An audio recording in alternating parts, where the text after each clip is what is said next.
Bridget, thank you so much for being on the podcast. And first of all, I want to say, like, you're soon to be Dr. Rivera.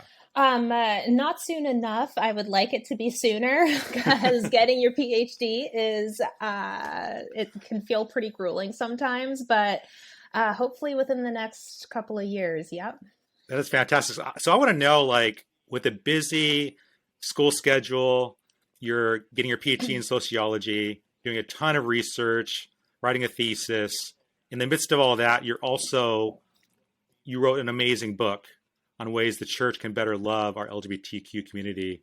And I want to know, like, how did you balance your time between like academic work and then also focusing on this really important theological work? Yeah, it was pretty challenging. I definitely let some things slide in terms of the PhD side of things, in favor of writing my book at various different moments.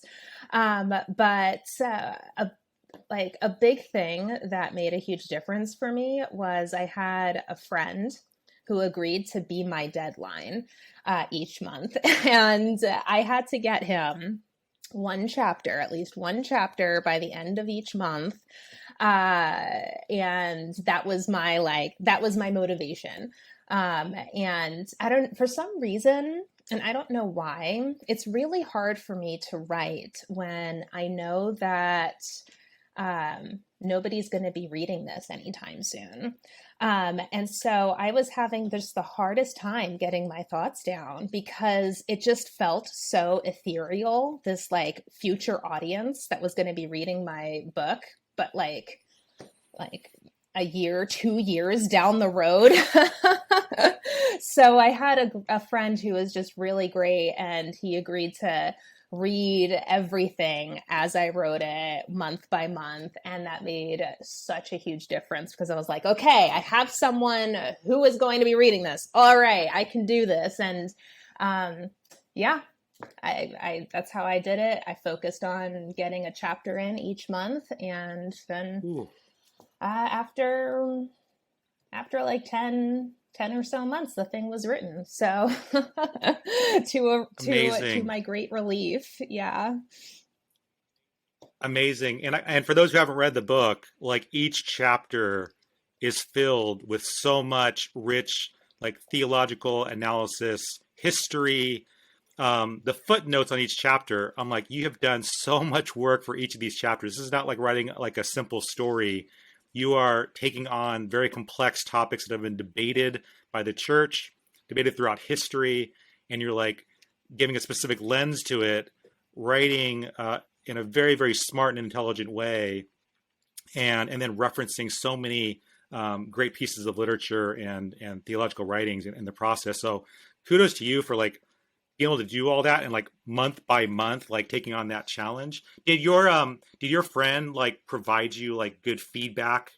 Like, oh, you should probably maybe expand that, or I didn't quite understand this point. So I reserved the critiques for other people who I would send them chunks of the book as I was going to get their kind of critiques and their feedback.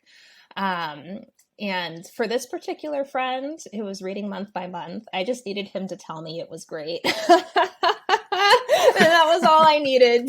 Yes, yes. You know, sometimes you just need a hype man. And so that's what this friend was. And I would send other people, you know, like chunks of the book at a time and be like, all right, tell me your thoughts. I need your feedback on this. I had one person who understands Greek and Hebrew and has done a lot of translations of the original text and things like that. And so, you know, I sent him the sections of my book where I deal with some of that. I'm like, okay, what's your feedback? Let's talk through this. And that was really helpful. So I tried to send the book out to people who were knowledgeable in the areas that I was talking about to hear what they had to say. Well, like I said, it's brilliant. You've done a fantastic job. So now I want to go like back in time a bit, like what's leading up to this book.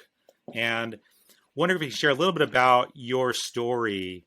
I think it's so unique. And like I said, when I first started reading your story, um, and reading about how you were raised in a Reformed Baptist church, I think that you can really speak to so many people who are listening in about just your love of theology, your love of scripture, and then the wrestling that you went through in your coming out process. Yeah, so I was raised in a Reformed Baptist church. I still strongly lean Reformed in my theology to this day. And because I was raised in a Reformed church, anybody who's familiar with Reformed denominations knows that the emphasis is very heavy on doctrine and learning the ins and outs of proper hermeneutics and understanding how to differentiate between, this perspective and that perspective. And I was getting a very heavy education in theology from like the time I was very little. And I was one of those kids who actually listened to everything that was being talked about. We had no like Sunday school for children. Like the children were expected to sit in the service with their parents, listen to the sermon. And so I would sit for all the stuff that the adults sat for, all the Sunday schools, things like that. And I just kind of really, I just vacuumed it all in. And it I knew that my dad would ask me what the sermon was about, what the class was about, what this was about, every time afterwards. And so I was like, I really have to listen. And so, I'd come up with like mnemonics on my fingers to like remember what was being said. And, Reformed pastors, they're really great. They have like 10-point sermons that go on and on and on. And like, you're 45 minutes into it. And then he's like, okay, now for point number 4. And you're like, oh my gosh, we have 6 points left. But I'm still very grateful for all of that upbringing because it really gave me a very, very strong foundation in scripture, in theology, understanding my faith, taking it very seriously. And for me, it provided me with a strong understanding, not just of what the gospel is, but also like how all of this makes sense given the like holistic breadth of scripture. So saying all of that and the strength of that for me in my life, the teaching on LGBTQ issues was not well developed at all. Which, when I think about it now kind of more reflectively, it's really kind of amazing how churches that are so, do critical thinking so well, really want to parse things out so well, can often have such surface level understandings and explanations for LGBTQ issues that are just so simplistic and just not satisfying in any way, shape, or form. Like it amazes me how common that is. People who are very, very, very well thought out will say some of the most the only real word that I can think of is ignorant. Things about this topic that, are just not born of any real knowledge, but just like what they've been told, what they've heard. And that was definitely my experience with LGBTQ issues growing up. LGBTQ issues were never talked about explicitly. But they would come up frequently enough as examples of various different things kind of referenced.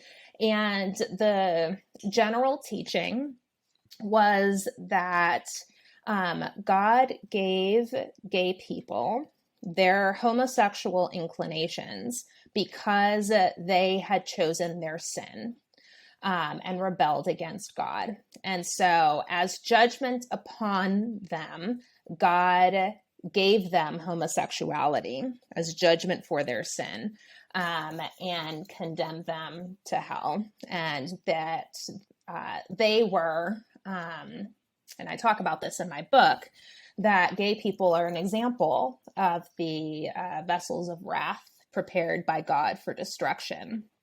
In the chapter where Paul talks about, who are you, O man, to question God? So, what if he did create vessels of wrath for destruction? Who are you to question that? That by itself is extremely traumatizing. Like hearing that being preached from the pulpit alone, and then adding on top of it saying, "Oh, that references especially the LGBTQ community." That's like double traumatizing, especially if you're LGBTQ. Yeah, extremely so. And of course, at the time, I didn't know that I was gay, because, and this was another aspect of what was taught, like if you were, if you loved God, if you faithfully were pursuing him, then there is no way that you could be gay. That just wasn't even a possibility, because, it just wasn't. And so I never really even considered it. I didn't even completely know what like this homosexuality thing that was so bad even really completely was until I got, older, around like 16, 17, it was when I was like, oh, so they're like not attracted to the opposite sex. They're attracted to the same sex. Oh, okay. And it was like, but again, never thought that it could apply to me. And so, it was really only in college that I started putting the pieces together, and realizing that I was attracted to women, that the things that people felt for men, I felt for women instead, which is a very common thing for a lot of gay people, to just not, to take a long time to realize, because very few gay people ever grow up thinking that it's possible for them to be gay. Very few, have this on their radar, because it's not really ever talked about as like a possibility. I think most people just assume that their children are going to grow up, get married to the opposite sex, or, and have kids, especially in the church. And so, it definitely was it definitely was kind of a shock for me to figure this out, to figure out like, oh shoot, I am attracted to women. So it was quite a shock. And then of course I have this, teaching that I had internalized for a very long time about LGBTQ people, that this was a sign of sin, that God gave people these attractions as judgment against them, and that this, was a sign of damnation, and that they were condemned as vessels of wrath. And so all of those things just came like flooding onto me all of a sudden, these ideas that I had never ever applied to myself, had never even questioned, had never thought twice about. And now all of a sudden, this is me. And it was extremely overwhelming. And I started like having panic attacks very, very regularly. and just very overwhelmed by just fear of what this meant for my life, what this meant for, like, how so many different questions now that I needed to answer and figure out. And if I got the answer wrong, then my soul was potentially on the line. And yeah, it was just an incredibly terrifying place to be. So this is all hitting you. And this is, I think, a period where a lot of people who maybe were raised in the church and realize that they're part of the LGBTQ community, and all these sermons, all the side comments that they've heard throughout their life growing up that have maybe been hateful towards LGBTQ community, those all come, like you're saying, that it all comes flooding back.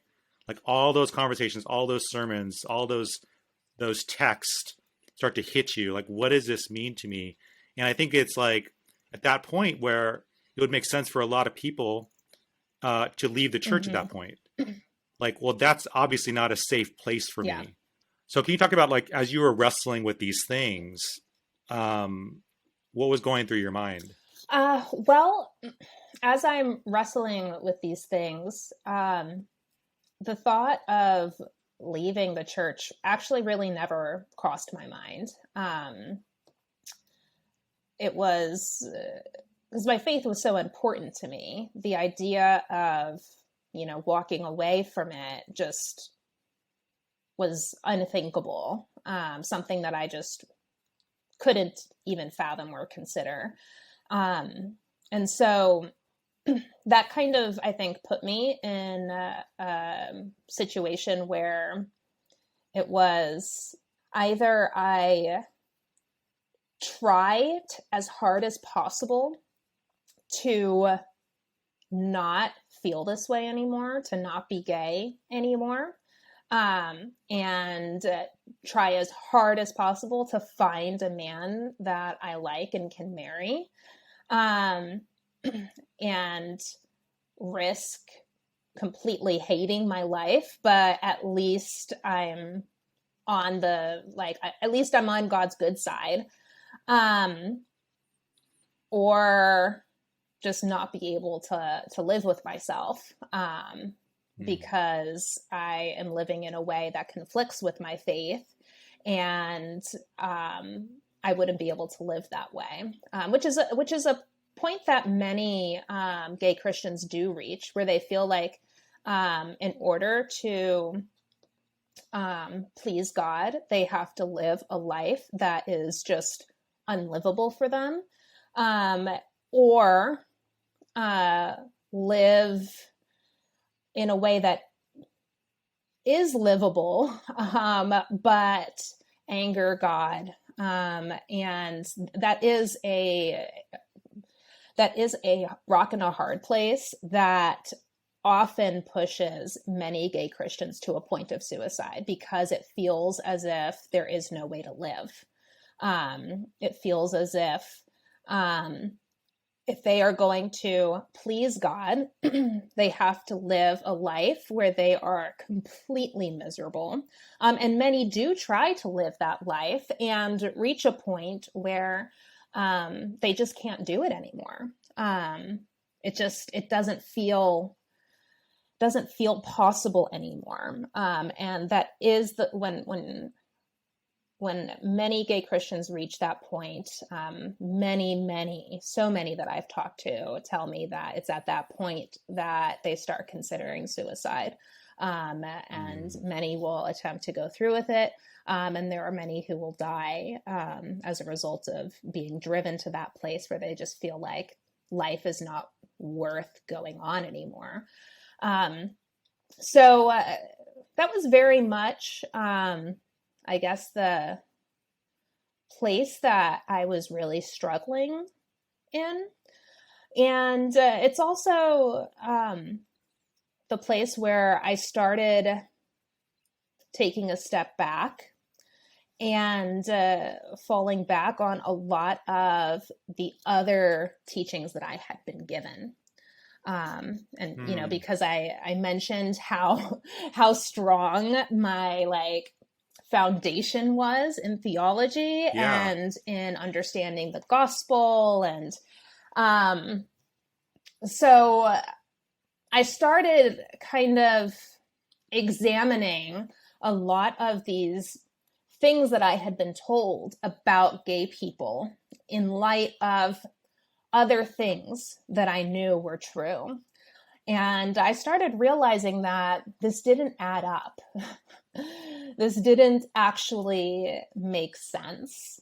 Um, there's contradictions here all over the place. And a lot of these teachings started to look like, on gay people, started to look like it was very, very simplistic and not actually rooted in scripture in any way. And I started to kind of peel back the layers on all of this and realize Mm. that, maybe what uh, maybe what God thinks about people like me is not what I've been told for so long.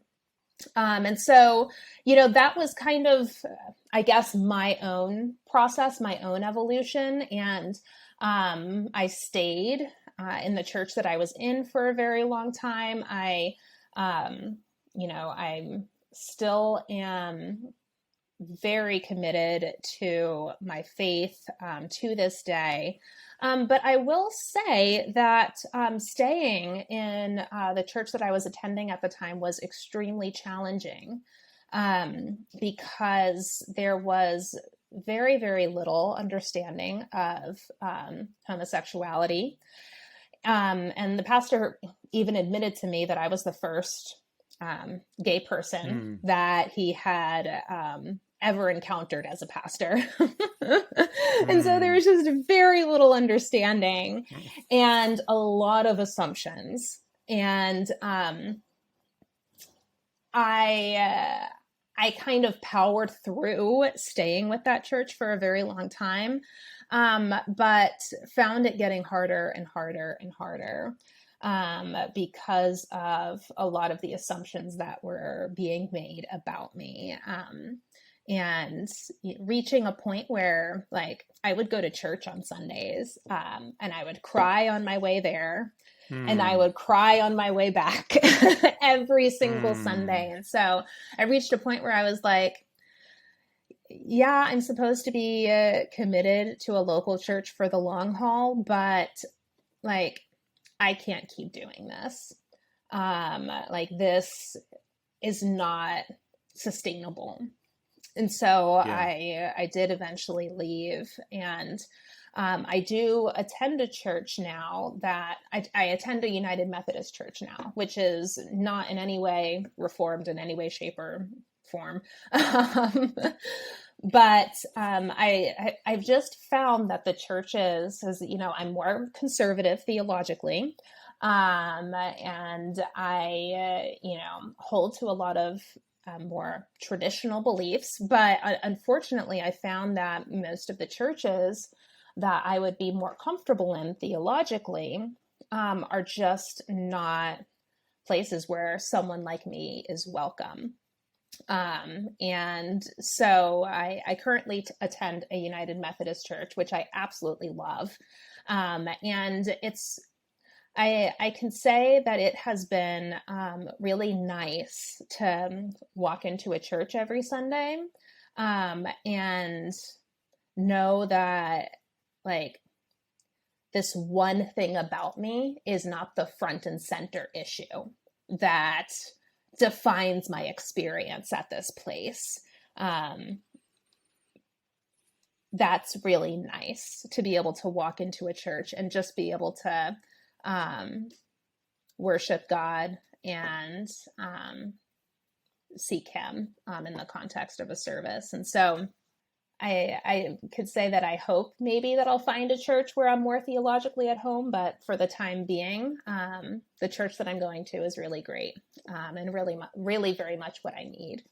That's fantastic. I'm really happy to hear that you found like a safe, inclusive church where you can go and worship God and not be in any way separate or being pointed out as, oh, that's the person who's Mm-hmm. gay in our congregation. I want to ask you about when you were at this church. I mean, this is like when you're part of a Reformed community, it's like your church Mm-hmm. family. And so when you were there and you're really, you're really trying hard to like, I want to stay in this church. I love the teaching. I love the theology. You have built relationships over time with the members there. You've seen the kids grow up. Um, and so to leave a church family is really, really Mm-hmm. hard. And I can't even imagine like what that was like for you to take that step. But as you were kind of trying to stick it through, and you're going to church, and you mentioned like crying on the way to church, and then going to church, and then crying on the way home. You're having conversations. What was how did you kind of navigate that process of who needed to know, like who did you need to tell, Mm-hmm. like, because it's your personal life, but at the same time it's like, oh, this is my church family. I have an elder, I have a pastor. Like, who do I talk to? Do my parents say something? Like, how did you kind of navigate that part while you were there? So this is the interesting part. I did not want to come out to anyone. I had actually decided this is not something that I am ever going to tell anyone. I'm going to keep this to myself, and I will go to my grave with this secret. And but I guess people started getting the gay vibe from me some way, somehow. And I'm still not exactly completely sure how, because for all intents and purposes, was not like, it's not like I was, walking in with rainbow hair or anything. So I'm still not sure what it was that they were picking up on. But when the pastor like called me in and just, asked me point blank, like, what's going on? Are you gay? And have you ever like felt this way? And, I was like, and like, I of course denied it at that point. I was like, no, I'm not gay. I don't know what you're talking about. But that I guess was kind of like the, I don't know, the beginning of the end, in terms of keeping this a secret. And, over time, I eventually started meeting with someone who I considered a friend, and I mentioned to her, I did not say that I was gay. Instead, I said, if I were not a Christian, I would probably feel in a certain way that would make other people think that I was gay if I were not a Christian. Yeah, right. And this really freaked her out. She went to the pastor and told him, Bridget is gay. I don't know what to do. And that... So now, I can't deny it anymore. Like, the cat is out of the bag. And my experience was that even though I was not like walking around telling people, I never had the kind of coming out moment that other people often think of. When I I guess like, quote unquote, like I come out, quote unquote, every year on coming out day, where I just kind of tell people that I'm gay. But the first time I did that, I had already been out for years because like I never had an official like coming out where I told people. It was more like people dragged this out of me. And, people, a lot of gossiping, a lot of talking behind my back, a lot of going to the pastor. Did you see Bridget last Sunday? She was holding a girl's hand. A lot of, have you Mm, noticed Bridget with this other woman, really seems like they're more than just friends, that kind of stuff. And so it was just yikes. yeah, yeah, yeah. Oh my gosh. Like, and there might be some listening in who don't understand like the kind of the small kind of Reformed church family dynamic and how people are kind of like concerned for each other, but then like gossip Hmm. happens and obviously like you haven't said anything, but all of a sudden like things are Yeah. spreading, Hmm. private conversations, and it has to go to the elders, it has to go to the pastor, and then you get called in. You're like, what did I do? Hmm. Because at this point you haven't said Hmm. anything, you haven't done Yeah. anything, but now it's like the church's responsibility to find Yeah. out like what's really going Hmm. on. And it reminds me of my my wife when she was before we were married. She was visiting an Orthodox Presbyterian church, again really small, like 30 Hmm. members kind of situation, and she was with her best friend, and they were holding hands as best friends. And again, first time visiting the church, and before communion was served, the elders came up to my wife and said, are you Oh lesbian? my. Because we fenced the table here. Oh And my. my wife's like, and my wife was like, no, I'm not. Um, this is my best friend. We hold hands all the time. But they were like so Yeah. concerned about them holding hands as best Hmm. friends, and I'm like, oh my gosh, like you're not even a member of that Yeah. church. You're just like Hmm. visiting. Never went back. She obviously never went Yeah. back. But I was, she told me, I was like, oh my gosh, does that really Yeah. Oh, happen? yeah. It happens all the time. For sometimes even less than that. For looking at someone too long, and you didn't even realize that you did. It's very startling. Hmm. You wouldn't think that these things happen until it starts happening to you, and you're like, shoot. And it's one of those things that it surprises me, how few people really know that this goes on, and that this is common. And I have, in the past, before writing my book, and this was one of the things that really motivated me to write this book, um, was that I would try to talk to people about what it was like, experiences that I had, experiences that friends had who were also gay. And people would say back to me that I was exaggerating, that these things don't really go on. Like, did that really happen to this friend of yours? Are you sure? Like, it kind of sounds like they're Mm-hmm. maybe like embellishing this story a little bit. And um, it was like extremely disturbing that, like, I could not like pull back this curtain for people and be like, this is going on, this is happening, Mm-hmm. because people are just so blind to it and just couldn't see, and even maybe had done some of these things themselves and could not even see that they themselves were participating in this, because there's just so much blindness to it. I want to ask about advice for the Christian community that when their church member comes Mm-hmm. out to them or they find out, what are some loving ways to handle those conversations? And what are some things that sometimes you've heard people say, like well meant thing, like they're trying to say something they think is Mm-hmm. nice in a response, but it's actually very, very hurtful. Yeah.